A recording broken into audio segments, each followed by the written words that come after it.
बिस्मिल्लाहिर्रहमानिर्रहीम। अस्सलाम वालेकुम। मेरा नाम मोहम्मद कमाल है और मैं एक लीगल एडवाइज़र हूँ। उम्मीद है आप खैरियत से होंगे।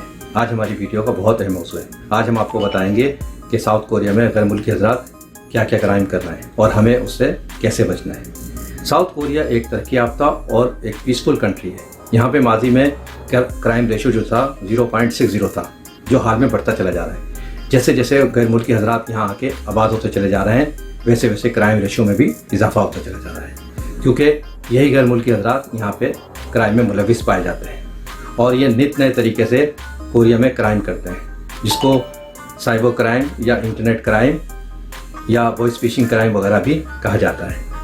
कानून नाफिज करने वाले इनको बाद में सज़ा और डिपोर्ट भी करते हैं। ये क्या क्राइम करते हैं और हमें इनसे कैसे बचना है, आइए जानते हैं। मेरी तरफ से तमाम दोस्तों को हमारे YouTube चैनल पर खुशामदीद। अगर आपने अभी तक हमारा चैनल सब्सक्राइब नहीं किया तो बराए मेहरबानी पहले सब्सक्राइब कर लीजिए और बेल आइकन यानी घंटी के बटन को प्रेस कर दीजिए, ताकि आने वाली हर नई वीडियो आपको बर वक्त मिलती रहे, क्योंकि हम आपके लिए लाते हैं साउथ कोरिया वीज़े और इमिग्रेशन से मुतालिक अहम वीडियो।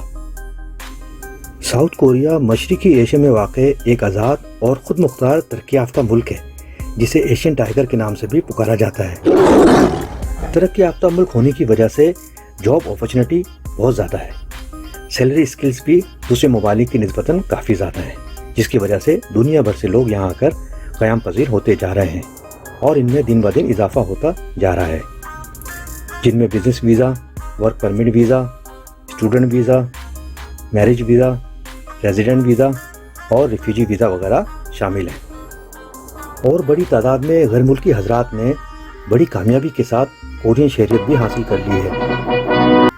माजी में साउथ कोरिया में क्राइम रेशियो 0.60 था, जिसमें मज़ीद इजाफा होता जा रहा है, क्योंकि ज़्यादातर गैर मुल्की हज़रात क्रिमिनल एक्टिविटीज़ में मुलविस देखे जाते हैं, जिनकी वजह से कानून नाफिज करने वाले इदारे बड़ी सख्ती से एक्शन लेते हैं और मज़ीद कानून को सख्त कर रहे हैं। पकड़े जाने पर सज़ा और बाद में डिपोर्ट कर दिया जाता है और इस तरह आप दोबारा कोरिया नहीं आ सकते। आप पर दोबारा कोरिया आने पर पाबंदी आयद कर दी जाती है। दौर जदीद में क्रिमिनल हज़रात नए नए तरीके से क्राइम कर रहे हैं और लोगों को बेवकूफ़ बनाकर लूट रहे हैं, जिनमें सरफहरिस्त इंटरनेट क्राइम या साइबर क्राइम और वॉइस फिशिंग क्राइम वगैरह शामिल हैं। और अक्सर गैर मुल्की हज़रात अपनी बेवकूफ़ी या कम इल्मी की वजह से वो क्रिमिनल हज़रात पर भरोसा करके इस गैर कानूनी काम में हिस्सेदार बन जाते हैं, जिसकी वजह से वो अपना मुस्तकबिल ख़राब कर लेते हैं और बाद में पछताते रहते हैं। मैं पिछले कई सालों से महकमा पुलिस और कोरिया इमिग्रेशन के लिए एज ए ट्रांसलेटर की खिदमत अंजाम दे रहा हूँ और मेरे सामने तरह तरह के केस आते हैं और मैं देखता हूँ, और अक्सर पकड़े जाने पर लोग ये कहते हुए नज़र आते हैं कि हमें तो मालूम ही नहीं था, हमने तो कुछ नहीं किया, हमारे साथ तो धोखा हुआ है। तो ये सुनकर बहुत ही अफसोस होता है कि अगर आप ये काम करने से पहले अच्छी तरह मालूमात कर लेते कि ये काम सही है या नहीं, तो आपको ये दिन नहीं देखने होते। आप सिर्फ अफसोस के अलावा कुछ नहीं कर सकते। गलती की है तो खामियाजा भुगतना पड़ेगा। अक्सर ये देखने को मिला है कि क्रिमिनल हज़रात क्राइम तो कोरिया में ही करते हैं और ख़ुद कोरिया से बाहर यानी दूसरे ममालिक में रहते हैं, और वो क्राइम किसी और लोगों से करवाते हैं जो कोरिया में रहते हैं, ताकि वो पकड़े ना जाएं। इनका तरीक़ा वारदात कुछ इस तरह होता है कि ये सोशल मीडिया यानी बिलखुसूस फेसबुक वगैरह पर इश्तिहार देते हैं कि हमें पार्ट टाइम जॉब के लिए वर्कर दरकार हैं, जो कोरिया में किसी भी वीज़े पर रहते हों और उनको थोड़ी बहुत अंग्रेज़ी भी आती हो। ये क्रिमिनल हज़रात ज़्यादातर काकाओटॉक, व्हाट्सएप और मैसेंजर ही इस्तेमाल करते हैं और इसी पर ही ये बात करते हैं। इनका कोई डायरेक्ट मोबाइल नंबर नहीं होता है। इस तरह कोरिया में रहने वाले बिलखुसूस स्टूडेंट वीज़े वाले और रिफ्यूजी वीज़े वाले हज़रात इनसे फ़ौरन रब्ता कर लेते हैं और काम के बारे में पूछते हैं, जिन पर ये क्रिमिनल हज़रात उनसे ये कहते हैं कि हमारी एक बिज़नेस ट्रेडिंग कंपनी है और हम कोरिया में इलेक्ट्रॉनिक या कॉस्मेटिक की प्रोडक्ट को सेल करते हैं। आपको सिर्फ इतना करना होगा कि हमारी पेमेंट आपके अकाउंट में आएगी, आप वो पेमेंट हमारे अकाउंट में ट्रांसफ़र कर दें। इसके बदले हम आपको हर पेमेंट पर $50 से $100 कमीशन देंगे। یہ سن کر یہ غیر ملکی حضرات بہت خوش ہوتے ہیں کہ ہمیں تو کچھ بھی کرنا نہیں ہے، ان کے پیسے ہمارے اکاؤنٹ میں آئیں گے اور ہم یہ پیسے ان کے اکاؤنٹ میں ٹرانسفر کر دیں، یہ تو بہت اچھا کام ہے، اس طرح ہم دوسری جاب بھی کر سکتے ہیں۔ اور اسی لالچ کی وجہ سے یہ لوگ ان کے جال میں پھنس جاتے ہیں۔ اس کے بعد یہ کرمنل حضرات سوشل میڈیا میں سیل کرنے کے لیے موبائل، کمپیوٹر، لیپ ٹاپ اور کاسمیٹک کی دیگر اشیاء کا اشتہار لگا دیتے ہیں، اور ان کی قیمت تقریباً مارکیٹ سے 40 سے 50% کم لگاتے ہیں تاکہ لوگ کم قیمت کی وجہ سے ان کے جھانسے میں آ جائیں، جس پر سیدھے سادے کورین اور غیر ملکی حضرات خریدنے پر آمادہ ہو جاتے ہیں، کیونکہ وہ کوریا کا بینک اکاؤنٹ بھی نیچے دیکھ رہے ہوتے ہیں، تو ان کو اعتماد ہو جاتا ہے کہ یہ سیل کرنے والے حضرات کوریا میں ہی رہتے ہیں، اس لیے فراڈ کا تو سوال ہی پیدا نہیں ہوتا، اور اس طرح وہ پیسے ان کو ٹرانسفر کر دیتے ہیں۔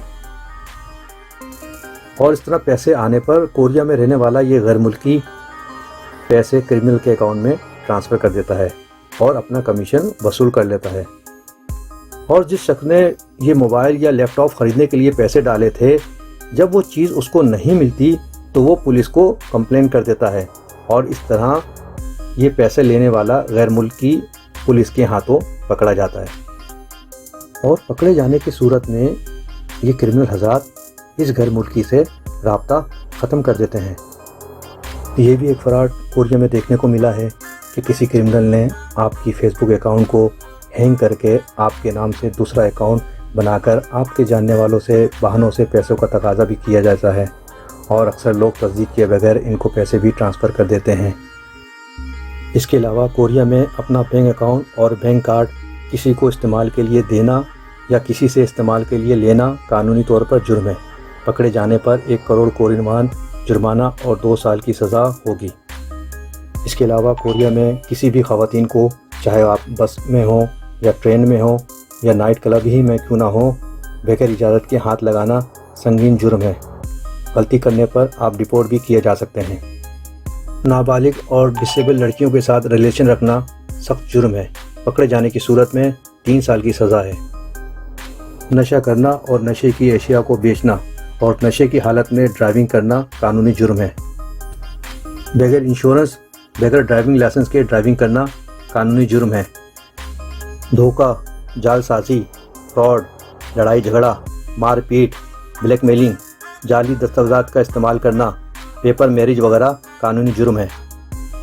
آج کل کے زمانے میں اچھے لوگوں کی نسبتاً برے لوگ زیادہ ہیں، لہٰذا ہمیشہ احتیاط رکھیں اور کسی پر بھی اتنی جلدی اعتماد مت کریں جب تک آپ کو تسلی نہ ہو جائے، اور مخلص لوگوں کی قدر کریں اور غیر مخلص لوگوں سے دور رہیں، اور جو بھی کام کریں قانون کے دائرے میں رہ کے کریں۔ آپ کوریا آئے ہیں ایک مقصد اور ایک خواب لے کر، اس کو ہر حال میں آپ نے پورا کرنا ہے، اور کوئی ایسا کام مت کریں جس کی وجہ سے آپ یا آپ کا ملک بدنام ہو، کیونکہ عزت بنانے میں بہت وقت لگتا ہے اور گنوانے میں بہت کم وقت۔ ویڈیو پسند آنے پر لائک اور شیئر ضرور کیجیے گا۔ آخر میں، اگر آپ کوریا میں رہتے ہیں اور کوریا میں رہتے ہوئے آپ کو کسی قسم کی لیگل ایشو پہ کوئی پریشانی ہو، چاہے وہ کوریا امیگریشن سے متعلق ہو یا کوریا کے ویزے سے متعلق ہو یا کوریا کے پولیس اور کورٹ کے کیسز سے متعلق ہو، آپ ہم سے رابطہ کر سکتے ہیں۔ ہم انشاءاللہ آپ کو مشورہ بھی دیں گے، اور ہماری لا کمپنی آپ کا پروسیس بھی کرے گی۔ ہماری لا کمپنی امیگریشن کوریا کا ایک رجسٹرڈ ادارہ ہے۔ اگلی ویڈیو کے ساتھ پھر حاضر ہوں گا۔ خوش رہیں، اپنا خیال رکھیں، اللہ نگہبان، خدا حافظ۔